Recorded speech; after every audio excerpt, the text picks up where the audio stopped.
ചുമട്ടുതൊഴിലാളി ക്ഷേമ ബോർഡ് പദ്ധതികൾ വിപുലീകരിക്കണമെന്ന് CATUC ജില്ലാ ട്രഷറർ TK നൌഷാദ്.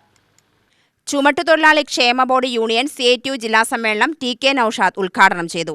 ക്ഷേമ ബോർഡിൽ അംഗങ്ങളുടെ ആനുകൂല്യങ്ങൾ യഥാസമയം ലഭിക്കാത്തത് വ്യാപക പരാതിക്കിടയാക്കിയിട്ടുണ്ട്. ക്ഷേമ ബോർഡിൽ അംഗങ്ങളായ തൊഴിലാളികളുടെയും ക്ഷേമ ബോർഡ് ജീവനക്കാരുടെയും ആനുകൂല്യ സംരക്ഷണത്തിന് സർക്കാർ മുൻകൈയെടുക്കേണ്ടതുണ്ടെന്നും TK നൌഷാദ് പറഞ്ഞു. ഈ കേരളത്തിലെ പ്രതിപക്ഷം കൂട്ടുപിടിച്ച് BJPയുടെ കേന്ദ്ര ഗവൺമെന്റും നടപ്പിലാക്കിക്കൊണ്ടിരിക്കുന്ന ഒരു നയം, കാശുണ്ടെങ്കിലല്ലേ ഈ ക്ഷേമ പ്രവർത്തനങ്ങളൊക്കെ നടപ്പിലാക്കാൻ കഴിയും.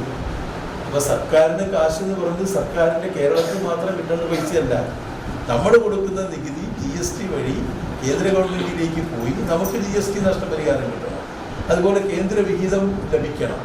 ഇങ്ങനെയുള്ള എല്ലാ കാര്യങ്ങളും 2021 ഒരു തുടർഭരണം ലഭിച്ചതിൻ്റെ സാഹചര്യം എന്താണ്, അത് മനസ്സിലാക്കിയ കേന്ദ്ര ഗവൺമെന്റും പ്രതിപക്ഷവും ഒരു കാര്യം തീരുമാനിച്ചു: ഇനി കേരളത്തിൽ പാവപ്പെട്ടവർക്ക് ഒരു ആനുകൂല്യവും നൽകാൻ ഈ കേരളത്തിലെ ഗവൺമെന്റിനെ ഞങ്ങൾ അനുവദിക്കുന്നു. ക്ഷേമ ബോർഡ് C ക്ലാസ് ജീവനക്കാർക്ക് പ്രമോഷനും ജീവനക്കാർക്ക് പെൻഷനും ഏർപ്പെടുത്തണമെന്ന് സമ്മേളനം ആവശ്യപ്പെട്ടു. ജില്ലാ പ്രസിഡന്റ് കണ്ണാമല അധ്യക്ഷത വഹിച്ചു. സംസ്ഥാന സെക്രട്ടറി സുരേഷ് EK റിപ്പോർട്ട് അവതരിപ്പിച്ചു.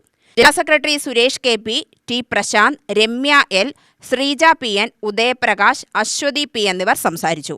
UTV news, Palakkad.